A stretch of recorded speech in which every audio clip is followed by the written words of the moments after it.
Hi students, welcome back to our series Explore Income and Employment. So now we saw what is consumption function. It's a functional relationship between consumption and income. Next we are going to talk about saving function. The concept remains same as it is. Here just the changes. It is nothing but the functional relationship between savings and income. That's all. So, like consumption, saving is also the function of income. Saving also depends upon the level of income. But obvious, if I say that consumption depends upon income, same way savings also depends upon the income. So, saving is the excess of income over consumption expenditure. Savings will take place over consumption. If your consumption is less, then your income remains some part of income, then that part of income will go as savings. So, saving function refers to functional relationship between saving and national income. So, S is equals to F of Y. This is nothing but saving function. Saving function is also known as propensity to save. It shows the saving of households at a given level of income during a given period of time. So, let us see the schedule. Income, consumption and savings. We know S is equals to Y minus C. We already know, we have seen that AS is equals to Y, AS is equals to Y and Y is equals to C plus S. That means consumption and savings. But now if you want to find out the value of S, you want to find out savings, you can just change the formula. So, if you take this S over here and C and take this Y, here Y was positive. When you take it here, it will become negative. So, S is equals to C minus Y or Y minus C. So, income consumption column remains as it is. Savings you have to find out, wherein Y minus C is nothing but your savings. So, 0 minus 40 becomes minus 40, 100 minus 120 is minus 20, 200 minus 200 is 0, 300 minus 280 is 20, then 400 minus 360 is 40, 500 minus 440 is 60 and 600 minus 520 is 80. Very simple. You got your savings curve. Now, let us see it on the graph. X-axis, Y-axis. You know, this is how the graph is. This is all your positive origin.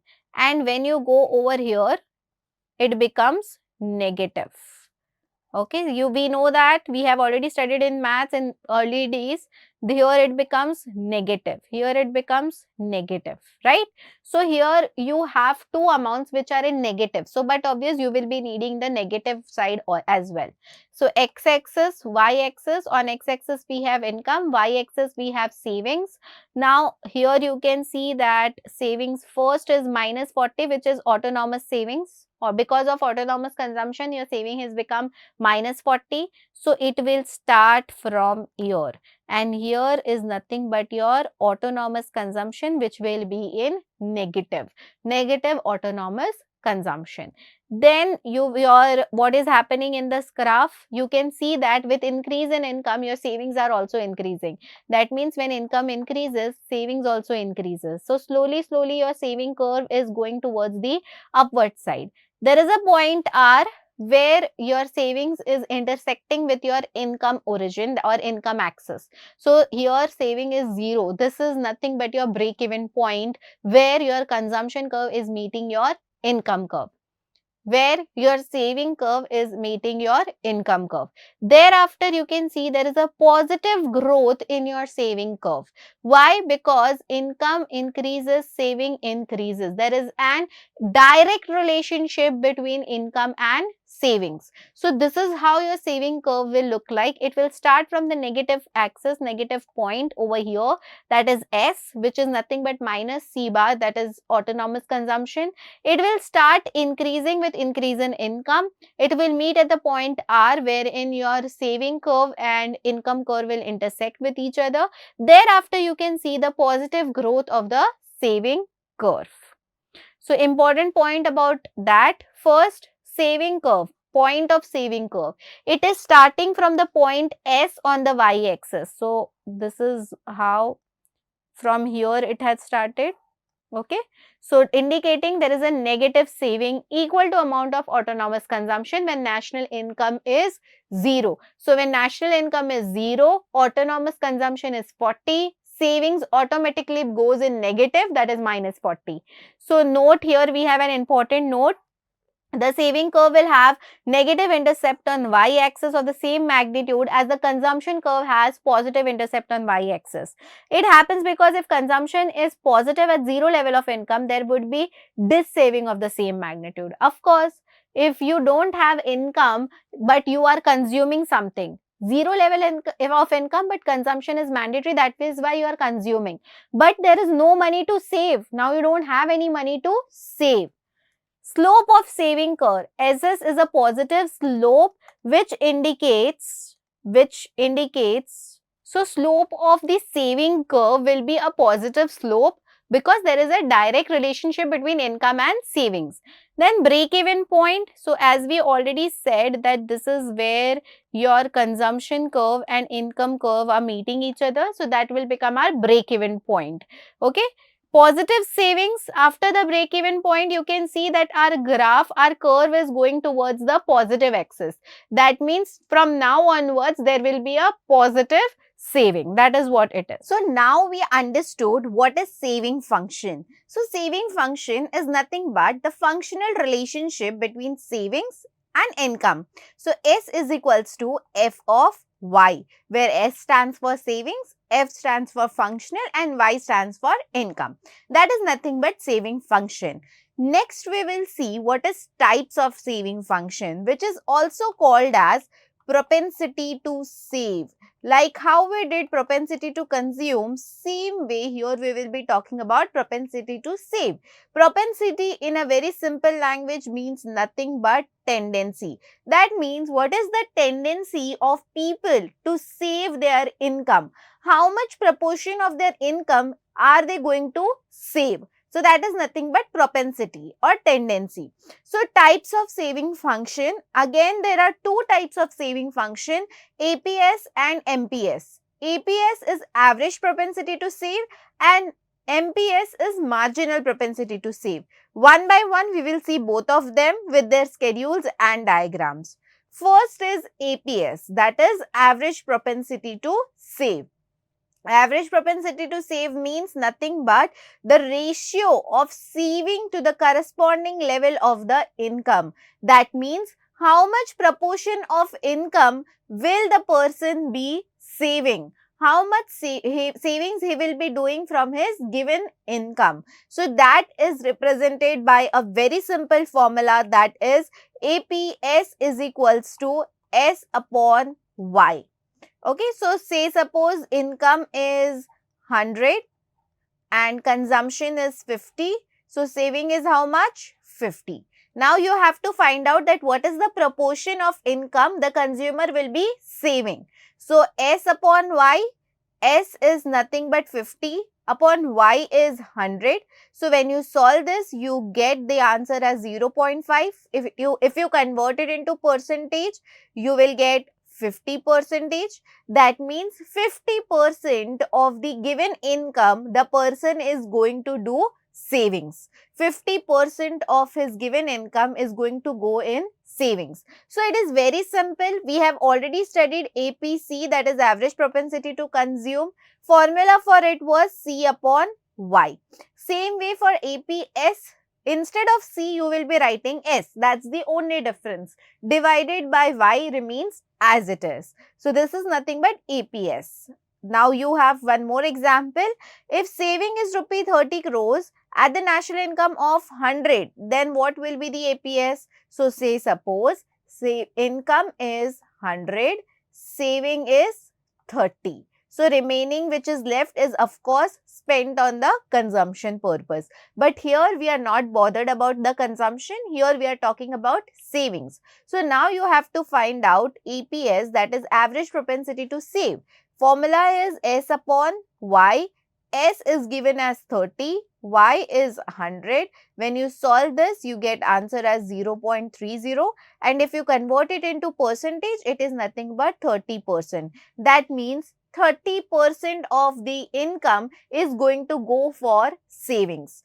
30% of the given income will be saved by the consumer. So that is how you find out APS. Now you have to draw a schedule of APS. As I always say, how you will remember what all columns need to be prepared. So first of all, write the formula of APS. APS is nothing but S upon Y. So that means you have to draw the column of Y, which is a mandate thing. In every schedule, this is mandatory to draw the column of income. Then S you have to draw, that is savings, and then you will have to find out APS. So income is 0, 100, 200, 300, 400. We know the relationship between income and savings as we have already studied it under saving function, right? So saving in starting, in the beginning point, it is going to be negative. Because of autonomous consumption, your savings becomes negative in the starting point. And then slowly there will be a point where your savings will be zero because the entire income has been spent on consumption. So no option of savings. So there it becomes zero, and thereafter your saving curves start moving upwards in the positive direction. So that is why your savings become positive. So with increase in income, your saving also increases. Then APS is nothing but S upon Y. So S is minus 40 divided by 0, that is nothing but indefinite or 0. Then you have minus 20 upon 100, that is minus 2.0. Then you can see that 0 upon 200, anything divided by 0 is 0. Then 20 upon 300 is 0.67 and 40 upon 400 is 0.10. So basically here also we can see what is the nature of APS. APS is basically increasing with increase in income. That is, average propensity to save will increase with increase in income. So that is how you draw the schedule. Now you have to represent the schedule in a diagrammatic format, wherein on x-axis we have taken income, on y-axis we have taken savings. Savings is negative at the beginning. It was minus 40. So that is why we have started the saving curve from the negative origin. After that, saving is becoming zero. That is the break-even point wherein there is zero saving, because here say income is equals to consumption. Entire income has been spent on consumption. Hence, no money is left for savings. So that is the point of a break-even point. And thereafter, the saving keeps on increasing because of increase in income. So that is why your saving curve becomes positive. Now, if you draw this line, this is the savings and this is the income. So here again I can say that RA is equals to OY1, RA is equals to OY1, and same way I can say RO is equals to AY1. That is, this RO is equals to AY1. Yes, definitely I can say that. And you know the formula of APC. APC is equals to, APS is equals to S upon Y, right? So S upon Y, S is APS. So savings over here, that means OR. So this becomes OR divided by Y. So on x-axis, Y is OY1. So you can represent this in a diagrammatic format as well. APS is equals to S upon Y, OR is equals to AY1 and RA is equals to OY1. So you can very easily represent it on the graph. Again, we have few important points of APS, that is average propensity to save. First, APS can never be 1 or more than 1. So APS, the value of APS can never be 1 or it can never be more than 1. Why? Because saving can never be equal to or more than national income. If your income is 100, can you do savings of 120? No. This is logically and practically not possible. So that is why they say that your savings can never be more than your income. And hence, that is why the value of APC can never be 1 or equal to 1. It will always be less than 1. Second, APS can be 0. So yes, APS can be 0. In the given schedule also we saw it. Here your APS was 0. So yes, the value of APS can be 0 definitely. So 0 as savings are 0 at the level of income 200 crore. This point is known as break-even point. When your income is becoming equal to consumption, there is no option or there is no question of doing savings. So in that case, the value of APS becomes 0. For example, your income was, say suppose 200 rupees and you have spent your entire income on consumption, that is 200. Now, this is the break-even point where income and consumption curve are intersecting with each other. Thereafter, you are left with no money to do savings. So, how come you will do savings? So, saving is over here 0. So, if you find out APS is S upon Y. S is 0, Y is 200. So, ultimately you get the value as 0. So, that is why we say that APS can be 0. So, APS can be 0. Third, APS can be negative or less than 1. So, yes, definitely the value of APS can be negative. It can also be less than 1. At income level which are lower than the break-even point, APS can be negative as there will be dis-saving in the economy. While the economy is doing dis-saving, when the economy will do dis-saving? Dis-saving comes when the income, there is low level of income and maximum part of income is going for consumption purpose. So, in that case, your APS, value of APS can be negative or even less than 1. You can see over here, your APS is negative. Why it is negative? Because the income level is low and consumption is high. So, in that case, your APS will become negative. For example, if income is 100 and consumption you are doing is of 120, then saving will definitely become minus 20, no? 100 minus 120 is minus 20. So, that is the when your value of APC will be 0, minus 1 or negative. APC rises with increase in income. That is what we said. The value of APS will keep on increasing with increase in income. That means average propensity to save will increase with the increase in level of income. APS rises with increase in income because the proportion of income saved keeps on increasing. So, of course, as in when the income of consumer increases, propensity to save or tendency to save money will also increase. So, that was all about APS. Now comes the second type of saving consumption, that is marginal propensity to save. We also write it as MPS. So, marginal, I have already said, whenever in economics you hear the term marginal, it means nothing but additional. Okay, marginal means nothing but additional.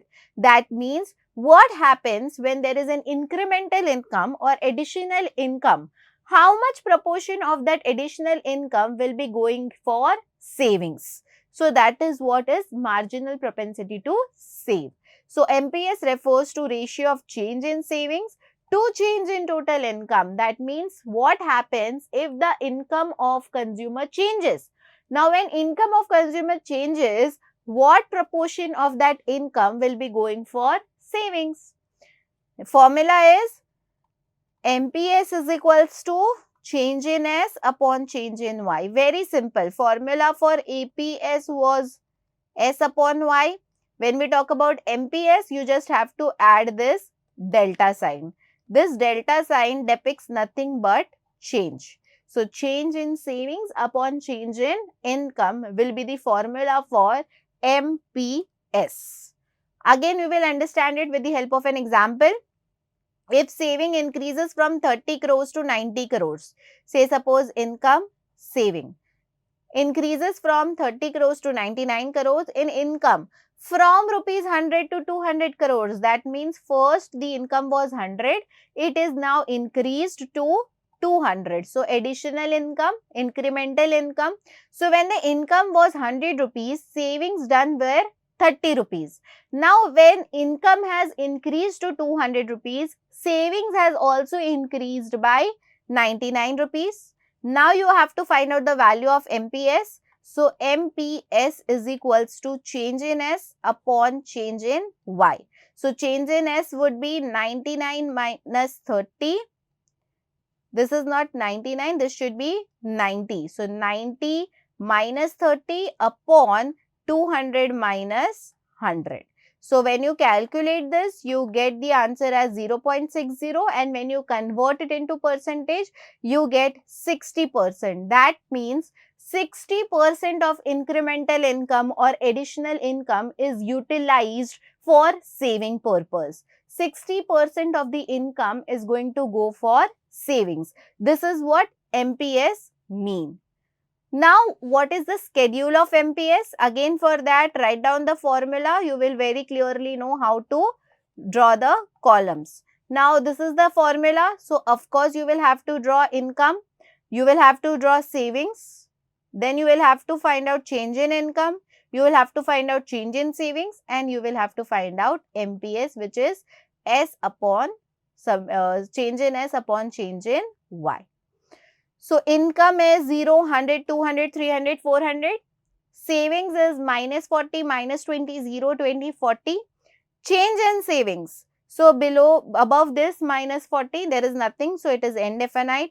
Minus 20 minus 40 is 20. 0 minus 20 is 20. 20 minus 0 is 20, and 40 minus 20 is 20. That is how you found out change in S. Same way, you will find out change in Y.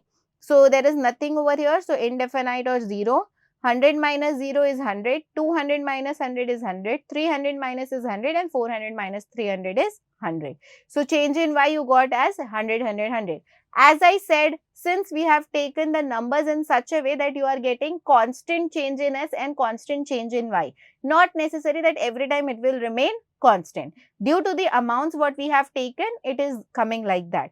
So, MPS is nothing but S upon Y. So, here first nothing. Then there will be S, that is 20 upon 100, 20 upon 100, 20 upon 100 and 20 upon 100, which is 0.20, which has been converted into percentage. We get it as 20%. That means 20% of the income is going for saving purposes. Okay, 20% of incremental income or additional income is going to go for saving purpose. Now we have to plot the same graph into a diagram. So, on x-axis we have taken income, on y-axis we have taken savings. We have drawn income and savings, that when income was y1, saving was r. Income increased to y2, saving also increased to, let us name it as S.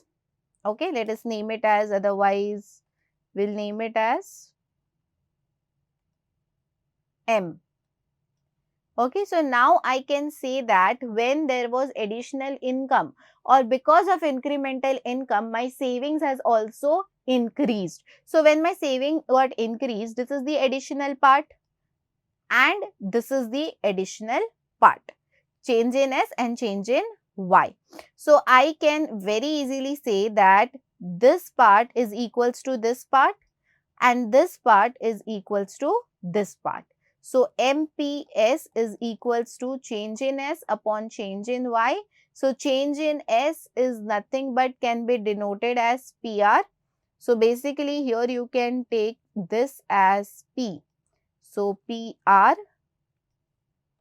this is PR. So, this is PR upon change in Y. So, change in Y will be taken as y1 upon y2. So, that is how diagrammatically you can represent the equation of MPS. And this you have to show that when income is increasing, saving is also increasing. This is the savings curve, which is starting from the negative axis, then there is a break-even point, and thereafter the saving curve is positive sloping upwards. Now comes the important points of MPS. First point is MPS will vary between 0 and 1. MPS will always vary between 0 to 1. Okay. If the entire additional income is saved, that is change in C is 0, then MPS will be 1. So, whatever additional income you have gotten or whatever increased income you have, if suppose that entire income is going for saving purpose, that means there is 0% consumption, then in that case the value of MPS what you will get is 1. And if additional income is consumed, that is 0 savings, then the MPS you will be getting it as 0. If suppose the entire additional income is used for consumption purpose and there is no savings at all, in that case the value of MPS becomes 0. So in normal situation, the value of MPS will always vary between 0 to 1. It will be 1 when the entire additional income is saved, no income is additional income is used for consumption purpose, as well as it will be 0, MPS will be 0 when entire additional income has been consumed.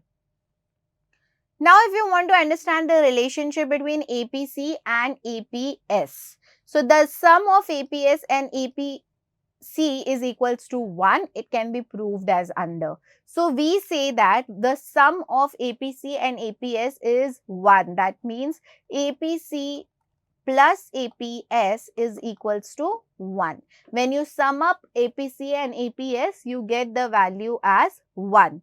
How? So, let us see.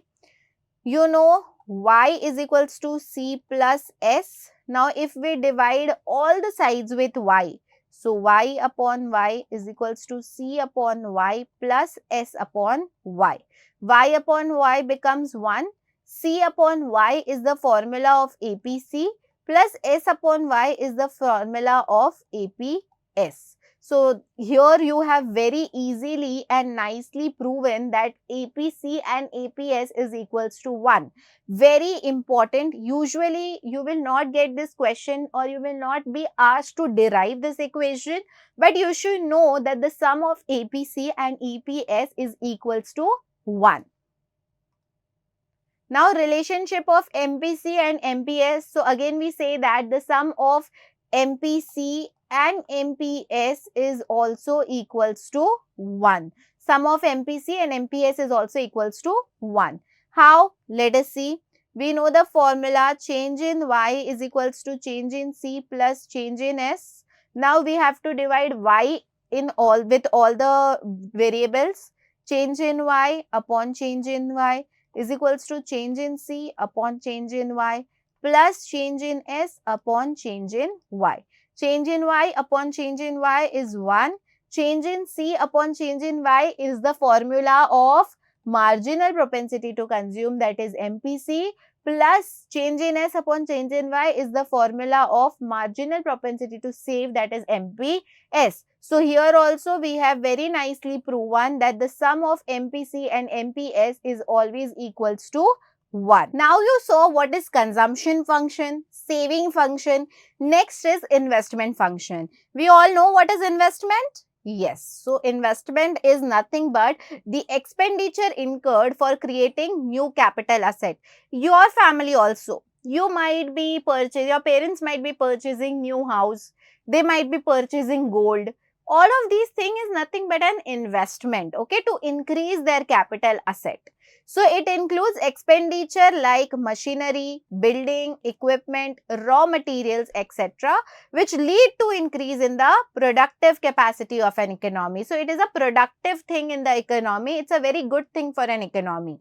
So, investment expenditure is again classified under two heads. First is induced investment. So, investment expenditure is basically of two types, induced investments and autonomous investments. I hope you all remember what are autonomous investments. In the beginning of the chapter, we have already studied about it. So, autonomous investments are those investments which are constant in nature, that means they will not fluctuate with the change in the level of income. Whereas, induced investments are those kind of investments which will change or fluctuate with the change in level of income. So, let us see that. First is induced investment. So, it refers to investment which depends on the profit expectations and is directly influenced by the level of income. It is income elastic, that is, it increases with increase in income and decreases with decrease in income. So, induced investment will increase. Induced investment will increase with increase in income and it will decrease with decrease in income. This is what induced investment is. It has direct relationship with the income. That means it will increase with increase in income and it will decrease with decrease in income. Okay. So this is the diagram of induced income. You can see that where on x-axis we have income, on y-axis we have taken investment. When income was at y, investment was at m.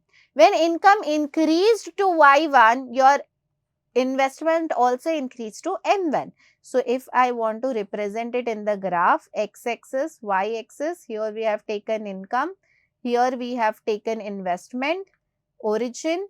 When income was y, my investment was m.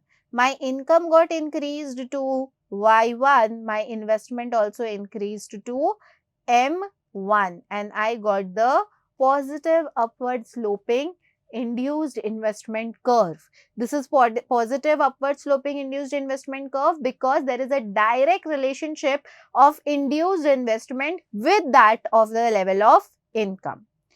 Next is autonomous investment, which means constant investment. That means it will not change with the change in the level of income. It will always remain constant. So if your income is 100, 200, 300 or 400, but autonomous investment will be always constant, 50, 50, 50. That means even if your income increases or even if your income decreases, your autonomous investment will always remain constant.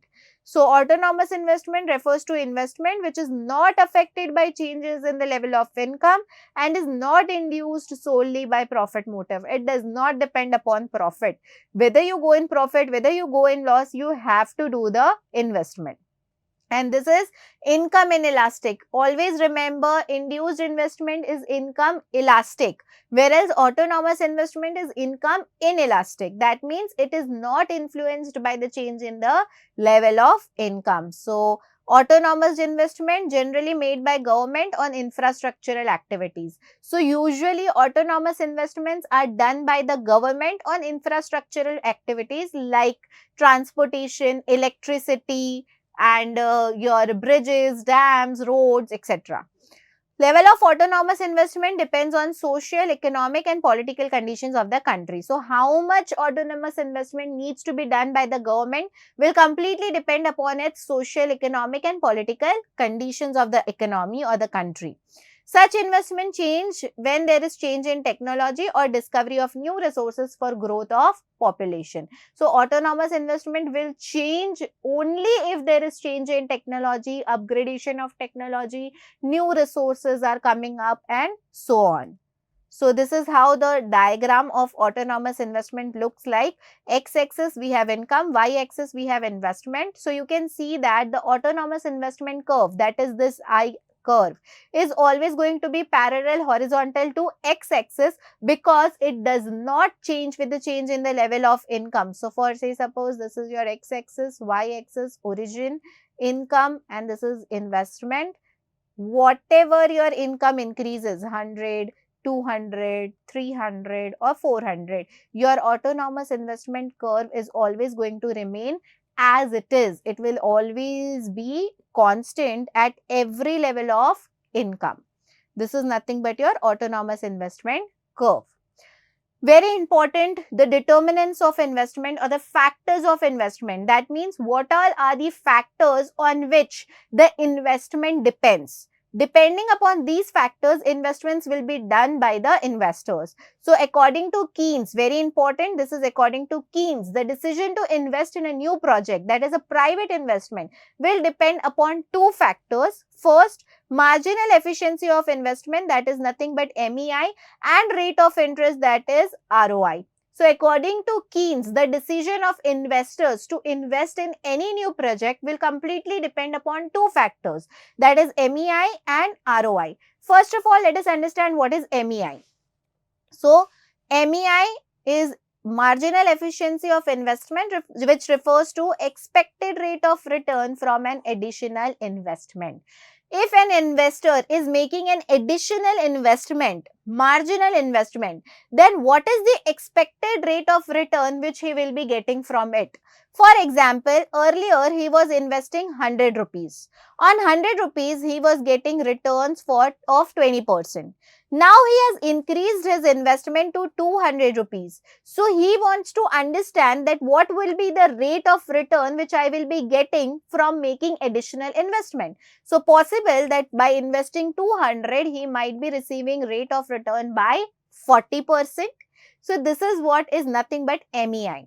Now MEI again depends upon two factors, that is the supply price and prospective yield. What is supply price, that is SP, and prospective yield, that is PY. So supply price is the cost of producing a new asset of that kind. So for example, if I am purchasing a new machinery which is for 10,000 rupees, so this 10,000 rupees is called as supply price. The price at which you are creating a new asset or producing a new asset. It is the price at which new capital asset can be supplied or replaced. Even replacing will be called as supply price. Example, if a machine of rupees 10,000 is replaced in a place of an old machine, then rupees 10,000 is the supply price. For example, there is a machinery and this is an old machinery. This old machinery, when you go to sell in the market, it will be sold for 5,000 rupees. And new machinery is for 10,000 rupees. So extra 5,000 rupees you will have to pay, no? So this extra 5,000 rupees is nothing but the supply price. The price at which you are going to buy the machinery. Next is prospective yield, that is PY. So it refers to net of all cost expected from the capital asset over its lifetime. That means if I am investing on a particular asset, okay, how much I can expect the returns from that machine. So example, if given machine is expected to yield receipt of 1200 and running expenses will be 200, then the prospective yield will be 1200 minus 200, that is 1000. For example, I have purchased a machinery and I am expecting that that machinery will give me the returns for 1200. Okay, that machinery will give me returns for 1200. But we all know that machineries or any capital asset for that matter needs repairing, maintenance on regular basis. So my expense on regular basis to maintain this machinery is, for example, 200. So the total amount which I get in my hand is 1000 rupees. So this 1000 rupees is nothing but my PY. This 200 is nothing but my expenses or my expense cost to run that machinery. So in the given example, marginal efficiency of investment will be 1000 upon the price, supply price 10,000 into 100. So basically, if you want to find out MEI, the formula will be PY upon supply price into 100. At times in the question, they might ask in the exams for 1 marks, multiple choice question or anything such like that. So there you have to remember the formula for MEI is PY upon SP into 100. So in the given situation, PY was 1000, 1200 minus 200. Then SP, supply price, was 10,000 and into 100. So when you find it, you get the answer as 10%. That means 10% of returns you will be getting from that particular investment. Next determinant is rate of interest, that is ROI. That means how much interest will you have to pay. Cost of borrowing money from financing the investment. For example, I had to purchase this machinery. This machinery was costing me for 10,000 rupees. I had no money in my pocket. So I had to borrow loan from bank. Bank says that you will have to pay interest. Now bank will not give me loan for free of cost, but obvious we have already studied it in the commercial bank. Okay, so commercial bank or any bank from where I am taking loan, or for that matter from any financial institution from where I am borrowing money, they will tell me to give me interest. So suppose rate of interest is 5% which I have to pay. So there exists an inverse relationship between ROI and the volume of investment. Now, as I said, the rate of interest is 5% and the rate of investment which I will be getting in return is, say, suppose 10%. So, this is still a profitable deal for me. 10% returns I am getting, out of which 5% I am giving it as an interest to the bank. But what if the rate of interest or rate of investment, return on investment is 3%? Then but obvious I am in a loss making situation, because I have to pay 5% interest to a bank and the returns which I am getting from my investment is just 3%. So, this is a loss making situation for me. So, in this case, I will be not investing into any new project. So, at a high ROI, investment spending will be less and vice versa. Comparison between MEI or ROI. Profitability of an investment can be worked out by comparing MEI with ROI. If MEI is more than ROI, then investment is possible. So, profitable. So, for say suppose the rate of return is 10% and rate of interest is 5%. Then this is a profitable situation for me, because my marginal efficiency of investment is more than my rate of interest. In this case, it is good for me to invest in new project. But imagine my MEI is 2%, whereas my rate of interest is 5%. That means my MEI is lower than ROI. So, in this case, it is a loss-making situation for me, and that is why I should not invest into any new project. So, here also they have given you one example. If an entrepreneur pay 11% rate of interest, so say suppose rate of interest is 11% on the loan acquired by him, and the expected rate of profit, that is MEI, is 20%. Then he will surely go for the investment and will continue making investment till investment MEI become equals to ROI. So, in this case, my returns are more than my investments. My returns on investment is more than my rate of interest. So, this is a profitable situation for me, and I will definitely proceed ahead to invest in that project. I will keep on investing. I will be keeping on doing additional investment on this project till the time my MEI become equals to ROI. Thank you for watching our video. For more updates, reach us on www.tgcampus.com or 1800-267-2677 or connect@tgcampus.com. Like and subscribe to our YouTube channel TG Campus In. Follow us on Instagram, Facebook and WhatsApp. Join our official Telegram channel TG Campus In.